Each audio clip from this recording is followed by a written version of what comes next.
I want to give you an illustration. I want to give you a mashal, an illustration, an example. You look at very little children, at very, very little children, 2-year-olds, kids before they go to school, before they leave their mommy and go on a bus, or stand in a classroom next to another child playing with blocks. When you look at very, very young children, I think there are characteristics that are constant.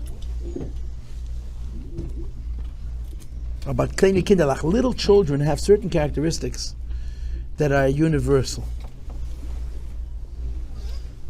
The first is, children are never lazy. They don't have a lazy bone in their body. They're full of energy, they're always running. Right? Ask a parent who wants to sleep in on a Shabbos morning or a Sunday morning, and the kids are climbing on their heads, and the parents say, go back to sleep, and the kids say, but the sun is out. And the parents say, but it's Sunday, and the parents, why are you being a sleepyhead? Let's get up and let's do something. The adults want to just waste a little time in bed, and the kids don't want to spend the next second in bed. It's their nature. Children's nature is they're full of energy. They're not lazy at all. They're not lazy at all. Additionally, children are universally positive. They're happy. You watch kids, you could almost watch it evolve. You watch in the very, very first grades, the nursery. All the kids are happy, all of them. And as you go almost from year to year, you see a change in the ratio of children that still have that youthfulness and the children that are showing burden. And there's all kinds of explanations, but that's the fact. Every year, a fewer children are free and elated about life than the year earlier. It's just what happens. But very little kids, they're incredibly positive. Another thing about little kids is they're incredibly curious. They haven't yet had enough people tell them, be quiet and leave me alone, to stop. At this point in their life, they have something to ask, they ask. They don't understand, they ask. The parents go to a museum with the little kid and the child has 1,001 questions, right? And if the parents have seichel, they keep their mouth shut. If the parents don't have seichel, say, no, you can't ask the man any more questions. Other people want to ask him questions. So the next time the kid wants to ask a question, he's going to think that his parents said they shouldn't bother the man. And that's the beginning of the end of the curiosity. But children are they're insatiable. They want to know. And one other thing, there's many characteristics of children, but I wanted to say one other thing, which I think is also quite compelling. Kids do not know how to lie. Little children do not know how to tell a lie. They have to learn. They have to learn. I teach teenagers, boys and girls. And they're a couple of years younger than the people in this room. And I will ask them occasionally, do you remember the first time you told a lie? Because I don't remember the first time I told a lie, but I remember processing it. I remember observing a classmate of mine say a non-truth and thinking to myself, but how is that possible? How could somebody say something? It wasn't like my parents told me don't lie because they had the Uncle Moshe song, Midvar Sheket Tirchak. The children just don't know how to lie. They learn how to lie. And depending on their life experiences and their environment and their exposures, some learn it younger, some learn it older. Some lie only when they must. Some people lie because they can't help themselves. But little children don't lie. Yeah. They just say the truth. Why? Because what else? What else is there?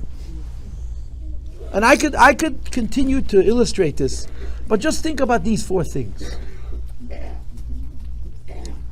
A person who is not lazy at all. Not lazy. Can you imagine an adult that's not lazy? Not lazy, not lazy, not lazy. If I had to do something, and I can do it now, or I can do it in 5 minutes, when am I going to do it? Now. Every time. That's not lazy. Every time. A person who's constantly positive and happy about his life, no matter what it is. A person who just wants to know, insatiable in a desire for knowledge, and doesn't know how to lie. We see these characteristics in kleine kinderlach, little kids. And then unfortunately, they enter into the same world in which we live. We were once those children. And then we bring those children into the world and we watch them learn how to navigate the world. And in navigating the world, they need to figure these things out. And unfortunately, some of them learn laziness. The biggest thing that I talk about a lot with my students, because I think it's the biggest thing, is bad habits. Worse than evil. It's a bit simplistic, but it's still quite true. Worse than evil things is bad habits. But we fall into bad habits. Bad habits are terrible. You know why? We didn't even mean for it to happen. It just happened over time. It becomes chronic. And when you develop a bad habit, you're so trapped in your bad habit, you can't possibly see yourself stepping outside of it. These are all learned behaviors. Children don't have bad habits. Children are not lazy. They learn bad habits. And just to be provocative and to get under people's skin, I don't think people's skin is going to be exactly fluttered by this, but last night I spoke to a much younger group of people, and I said to them, what's the first example of bad habit, right? You're married, you have a wife, you have a husband, and you're married this many years, and you develop certain patterns in your relationship. All kinds of patterns. Many of those patterns formed during the first 6 months of marriage, right? One of the two partners is very concerned with love.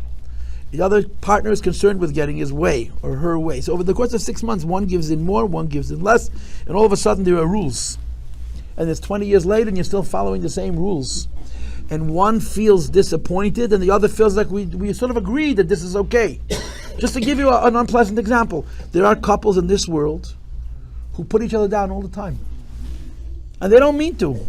They like each other, they're good people. They don't even see it. They've fallen into a pattern. From the earliest stages of their marriage, they developed this habit of pointing out each other's flaws. And then it became, if they would stop insulting each other, they would have no relationship, And then you stop and you wait a minute. I'm married to this person, I love this person, why am I putting him down all the time? What's the tenets? Oh, if she'll stop putting me down, then I'll think about putting her down, right? That doesn't work that way. I can only fix me. But to undo a bad habit, whatever that bad habit is, like I said, I teach teenagers, and the number one bad habit that I talk about is bad sleeping habits. Because teenagers ruin their lives with the way they abuse the patterns of sleep, which are so important. Then they become adults, they get married, and they have real responsibility, and they actually need to get to work with a clear functioning head, and they're so used to not sleeping at night that it's a huge effort to unlearn that stupid adolescent mishagas of I don't want to fall asleep, I may miss something. This is how teenagers are. This is what I do. It's 11:15 at night, and I'm going to bed in 5 minutes, but there's a good conversation going on. I'm just going to listen for 5 minutes. And then it's 1:45 in the morning, you understand? 5 minutes! I don't know how we got to 1:45. And the next day you walk around and you sing everything in quadruple. Oh, I'm awake, and I'm learning, and you're hyper, and you're mishigan, you can't think, and you can't reason, and you can't control yourself. Bad habits. Children don't have any bad habits. I have a great story. I'm a little bit under the weather, which is not good. When you talk under the weather, Rabbi Burkers can explain to you, it's a Zayin Nishgit for the business. So Zalman Baumgarten said to me once, Yossi, you're a public speaker, you need to take voice lessons, or you're going to lose your voice. Most people who are my business, by the time they're my age, had to figure out how to speak from here, because they lost their voice, they ruined the vocal cords. So I went over to a Yid I know, lives in Crown Heights, who's a former opera singer. He has a real background in singing with the voice. And I asked him to teach me how to sing correctly. That's what I told him. Teach me how to speak correctly. He says, I'm not going to teach you how to teach you how to speak correctly. I'm going to unteach you how to speak incorrectly. And I felt like I was getting double speak. I asked a question, I got a story. He says, you ever see a child that's hoarse? Children scream and scream and scream, they never lose their voice. Why not? He asks me, why not? Because the human voice was made that it can scream and not get hoarse if you speak correctly. Little children don't have all the psychological stuff which causes them not to use their vocal cords correctly, which creates all kinds of problems. What I'm going to do is I'm going to teach you to speak like you used to speak when you were a little kid, before you had all the neurosis and psychosis and mishigas and that made your speech impaired. Verstehst? Children don't have these problems. They don't. They're incredibly optimistic. They're not lazy. They're never depressed. They're so curious. They cannot lie. Now, does anybody know an adult like that? Why is that funny? Now, why did I laugh? Yeah. Does anybody know an adult like that? There's other zwei Bredes. If there is an adult that has these characteristics, you know what we call such a person? A tzaddik. A tzaddik. I feel in this Rebbe. A tzaddik. What's a tzaddik? A tzaddik is a human being who's all grown up and he's naive not at all. He's not lazy. He's very optimistic. He's incredibly curious. And he doesn't know how to lie. The rest of us, it's a different story. We all know that this is a different story. So I want to share this with you. This is sort of I'm Farbrengen a night after night after night. I got a secret for you. I'm saying the same speech over in each group. I'm just saying it with on the trap. I'm saying it with a different intonation. Chassidus, which is the brainchild of the Baal Shem Tov. Baal Shem Tov's idea is Chassidus is about neshama. It's about the soul, about the divine spark inside of each one of us. The Baal Shem Tov taught, as Chassidus teaches, that everything has a soul. Everything has a soul. A rock has a soul. Every single creation has life. Sometimes the life is evident, sometimes the life is not evident. If something existed as some kind of a life form. The life form or force in each thing is Hashem. The life form or force in each creation is God. Chassidus says, find the soul in everything. Find the soul in everything. That's all. Chassidus says, find the neshama of each thing. Just for an example. What is the soul of the universe from the perspective of Chassidus? What is the soul of the universe from the perspective of people of Chassidus? I'll say two things. The first one is philosophical. The second one is practical. Number one, and this is what he mentioned to me before, that God reanimates the world from nothing into something every second. The soul of the creation is God's active hand in recreating the world constantly. And as a consequence of that, there is what we call hashgacha pratis. We believe in divine, specialized and specified oversight, providence. Everything that happens, God does. That's the soul of the reality. The soul, the neshama of the world in which we live, is that everything that happens, God is doing. And if we could sensitize ourselves to that, we would live in God's world. If we did that, we would be tzaddikim. We try to do it just a little bit. That's the soul of the world. What about the soul of a Jew? Beginning with myself, with the uncomfortable one, right? We're all very good at helping other people. We're all very good at helping other people. Like I said, I teach teenagers, boys and girls. And one of the things I say again and again and again is, you don't need to be irreligious to have a pintel yid. You could be a chassid from a Hasidic community living in the heart of Crown Heights. Everybody has a pintel yid, and you need to give it voice. The neshama needs voice. The soul inside of ourselves needs voice. That soul is all of these characteristics. The neshama inside of us isn't lazy. The neshama inside of us is incredibly positive. The neshama inside of us has an insatiable desire to know, and he's not been insulted into keeping quiet. You understand? And the neshama inside of us doesn't know how to lie. We know those things, and I think it's a legitimate way of explaining what Chassidus wants. You know, there's Chassidus and there's Chassidim. There's a big difference. Chassidus is a book. It's an idea. It's a philosophy. It's a theorem. It's a philosophical approach to living. A Chassid is someone who does what Chassidus says one must do. And what does Chassidus say to the Chassid that the Chassid must do? He needs to figure out, or she needs to figure out, how to give voice to their inner self so that they will be not lazy. I will be not lazy. And I will be optimistic. And I will want to know and never lose my curiosity. And I will lose my ability to tell a lie, to bluff, to be disingenuous. For you and I, for us, we're not tzaddikim and we're not little kids. Right? Little kids are this way because they're pure. Little kids are this way. Their soul just came from Gan Eden.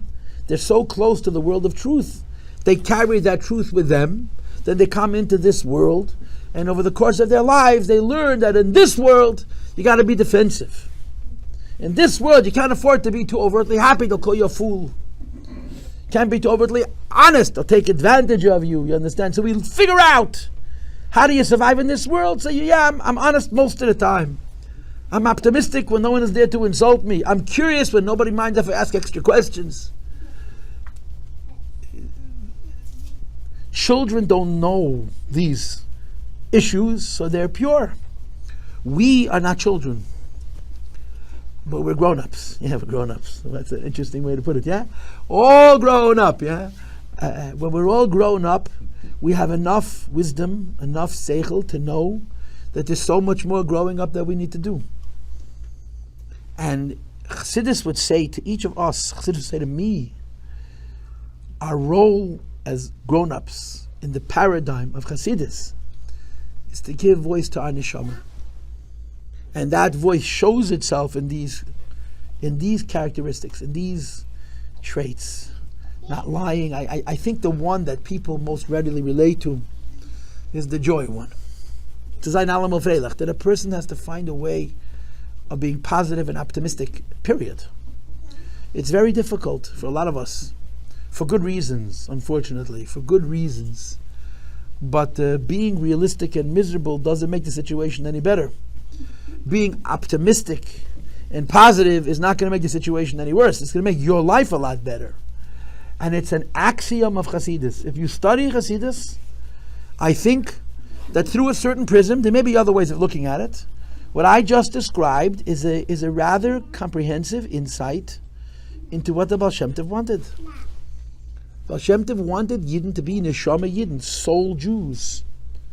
Soul Yidden. And being a soul Yid means to permit ourselves to be freilach, to permit ourselves to be honest, to permit ourselves to be full of energy and full of curiosity and hard work, and never to be lazy and never to get depressed. These are Hasidic values. These are Hasidic ikarim, core ideas, because the foundation of Chassidus is to give voice to the neshama.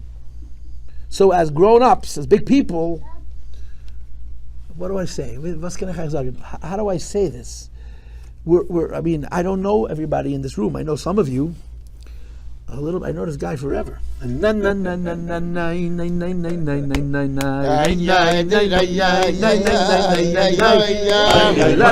45 years ago, this young man came from Eretz Yisrael with his mishpacha, and he landed in my class Nolated in the 8th grade. This is 1978.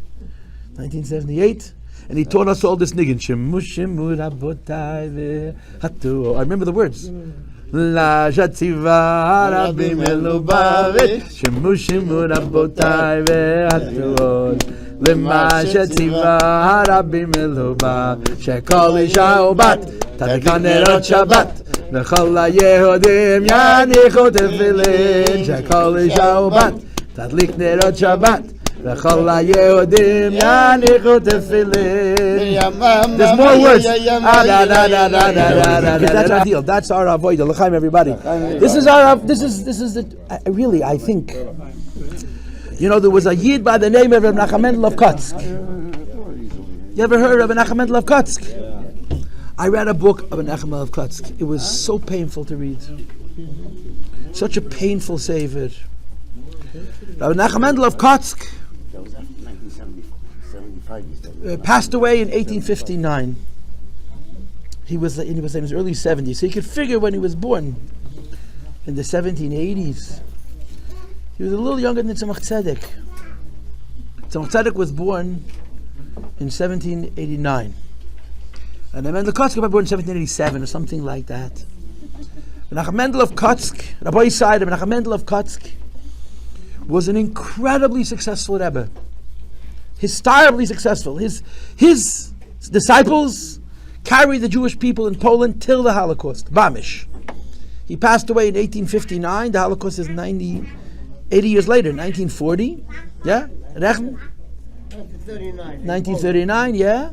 And all of those years, it was the Talmidim and Talmidav of the Kotzker. But the Mendel Kotzker saw himself as unsuccessful, as a failure.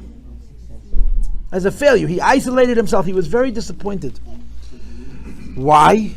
There's a reason. There's an explanation. I read a book. I'm not much of a reader. I don't read. I study. So I studied. Why? Because Rabbi Nachman Mendel of Kotsk was the third in a line of Rebbes with a chip on their shoulder. This is Hasidic history. I think it's worth to mention. There was a great Hasidic Rebbe, one of the greatest Hasidic Rebbes. His name was Rabbi Yitzchak Yankov Alevi Horowitz, the Choyze, the seer of Lublin. The Choyze, he was a gigantic Rebbe with thousands and thousands and thousands of followers. His house was busy 24 hours a day. He met all kinds of people. And everybody found a home by the Lubliner, by the Choyze of Lublin. Big Talmidei Chachamim, big tzaddikim, big scholars, big oinim were sat at the table of the Choyze, and regular, ordinary, daily, everyday folk. When he was still alive, when the Choyze of Lublin was still alive, he got a competition. One of his own disciples broke away and made his own thing. His name was the Yidda Kodesh Mipeshitche. There was also the reason they called him Yidda Kodesh, because his name was also Yitzchak Yankov Alevi as his Rebbe, and they didn't want to use the name, so they called him the Holy Jew, Yidda Kodesh. He was a Talmud of the Lublin, and he passed away before his Rebbe. Why did he separate? Why did he go away from his Rebbe? Here's the reason. Because the Baal Shem Tov came into the world to create a revolution. And the revolution that the Baal Shem Tov came into the world to create was a freshness, a usefulness of life. That every person should try to find the child in himself and give voice to their own soul, to their own neshama, which is this optimism and this energy and all the things that I mentioned. And there are many, many other characteristics that you could put on that list of neshama traits, soul characteristics that the Baal Shem Tov prioritized. So what happened? Baal Shem Tov made a revolution. Baal Shem Tov was a troublemaker. He was an agitator. He took on what you would call the status quo, the establishment. In the establishment, people studied. The people were wonderful. People were incredibly wonderful. But they were fashlafen. There was something mediocre about it. There was something commercial about it. Something constant, without any energy. He came along to invigorate the Jewish people and to give Jewish people as individuals a sense of personal identity that involves growth. I need to find the child in me and give it more voice. It's a radical idea.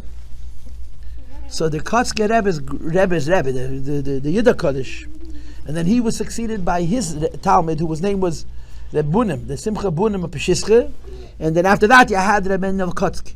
These three tzaddikim, their whole life was the war against Hasidic mediocrity. They felt that what Chassidus had come to deal with, the problem that Chassidus came to solve, Chassidus became. Chassidus came into the world to teach people usefulness, to teach people energy, to teach people joy, to teach people not to lie, to teach people to work hard. And Chassidus became a coach like anything else. Over time, 2 generations, 3 generations, 4 generations, and Chassidus becomes like everything else. You come to shul, you have a kiddush. Okay, Misnagim don't make a kiddush. We make a kiddush, right? We eat a lot of food. We drink a lot of whiskey, right? But anything can be culture. Anything can be made into parv. Anything can be made into mediocrity. See, this Hasidic Rebbes, sitting in the heart of Chassidus, rebelling against Chassidus itself. What was their issue? That they felt that the Chassidus that they were observing was becoming cultural. It was becoming unfresh. It was no longer individual. It was no longer each person looking at himself. You know, one of the great Hasidic masters was the Gerrer Rebbe. Rabbi Mordechai, his father was the second Gerrer Rebbe. He was the third Gerrer Rebbe.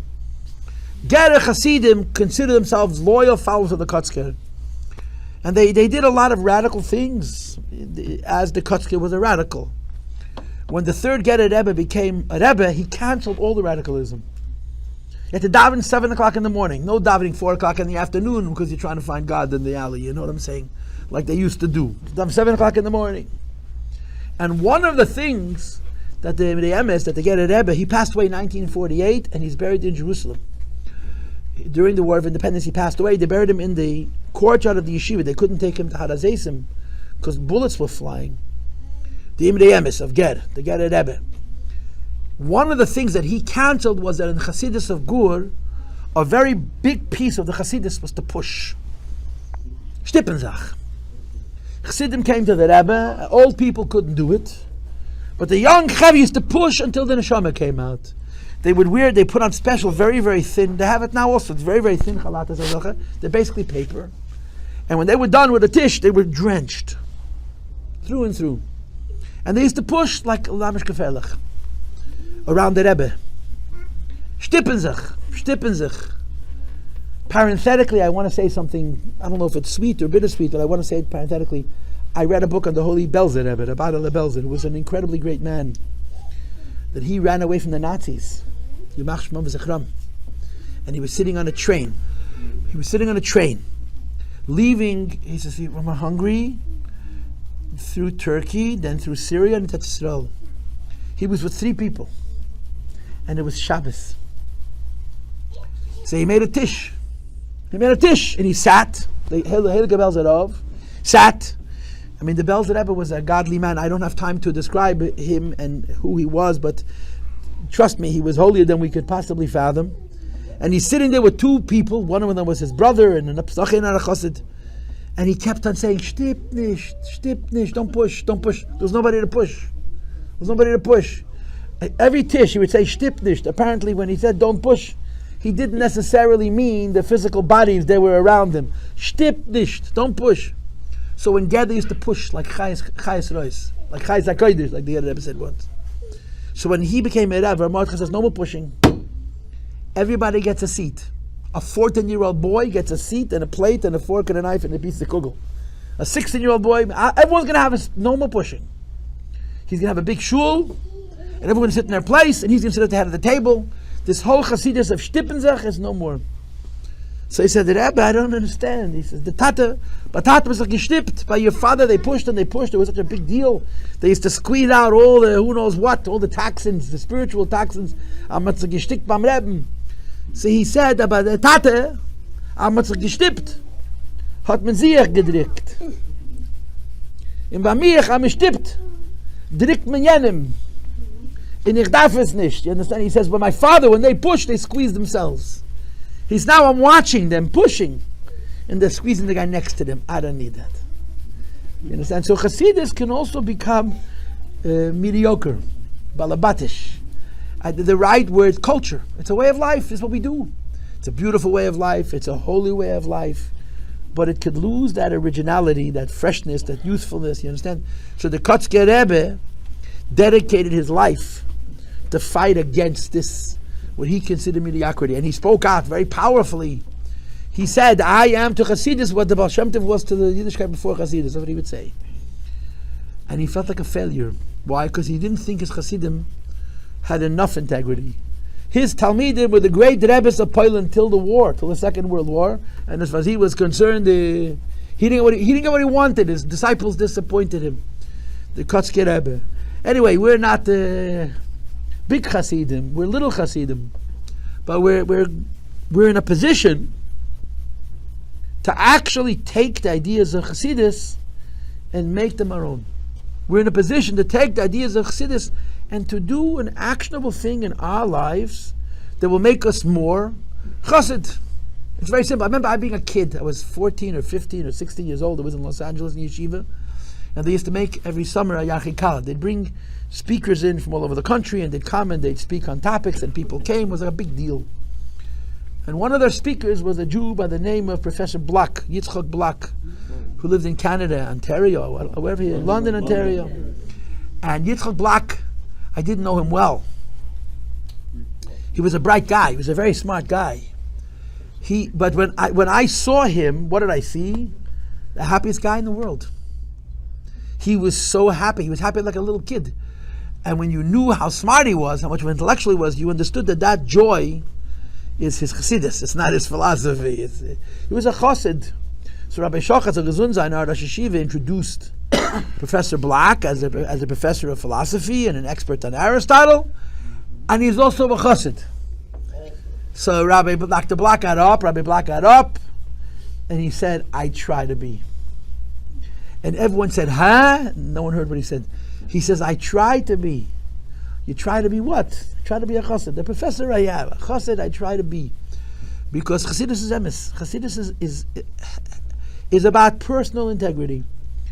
And we are in a position to find a thing in our life where we could give voice to our neshama and make our Chassidus not just a cultural thing, not just I belong to this community and I wear this kind of hat and I read out of this siddur and I study these Maimorim, but we're in a position to make our Chassidus real through real acts of self-improvement. Like I said, Americans, this is just my opinion, okay? If you're a Canadian and you're insulted, I'm sorry. This is just my opinion. Americans have many interesting traits. Let's just say they're not the smartest people in the world. No one's been accused of being very bright. But we're rich. Everybody wants what we have, and then they want to take it back to their country. Wait, two things about Americans that I want to say. Number one, Americans, I think this is a truism. I really think it's a truism. Americans really want to be perceived as good. It's important for an American to say, I'm a good person. And I think it's unique. I don't think it's true in others. I don't think it's true of Europeans. They laugh at us. Americans want that you should say, I'm a good person. It matters a lot. I'm a good person. Now, people make mistakes. People go to jail. People do things that are wrong. But I believe deeply from my observation that Americans, it's important to Americans to be good. And then there's a second characteristic about Americans. We're never too old to change. We're never so old that this is who I am. And we're unique in this also. In many other cultures, when you meet a person past a certain age, that's it. We have, in Chassidus we call it tshuva, the ability to grow. So this is my insight. This is my Farbrengen. It's Kislev. This is what Chassidus is. This is what Chassidus really is. Chassidus really is about giving voice to the neshama. We can do it in small ways in our life. Chassidus is, if I may use this example again, the ability to break bad habits and to undo negative patterns. There are all kinds of patterns. We have all kinds of patterns. Every relationship we have a pattern. We have a pattern in our relationship with our parents. We have a pattern in our relationship with our spouse. We have a pattern in our relationship with our children. And in all of these patterns, we're all stuck. I'm stuck, my parents are stuck, I'm stuck, my wife is stuck, I'm stuck, my children are stuck. Unless I unstick myself. I can't unstick them, but I can unstick myself if I choose to. And if we can take away those, we can dislodge ourselves from those bad patterns, it'll be good. It'll be better. It'll be very, very good. From a bissel seichel and a bissel anivus, a little wisdom and a little humility, and to tell ourselves that we could do it, and then whatever was doesn't have to be. For most people, whatever was is, whatever is going to be. A person is in a position that what was doesn't have to be, and it certainly doesn't have to continue. We can change our patterns, our relationships, our hitachzut to the people closest to ourselves. So l'chaim tevim l'shalom, l'chaim l'vracha, k'yomtiv, l'shana teva, b'lima l'chasidus, v'darka chasidus, t'kaseva v'sechasemu. L'chaim.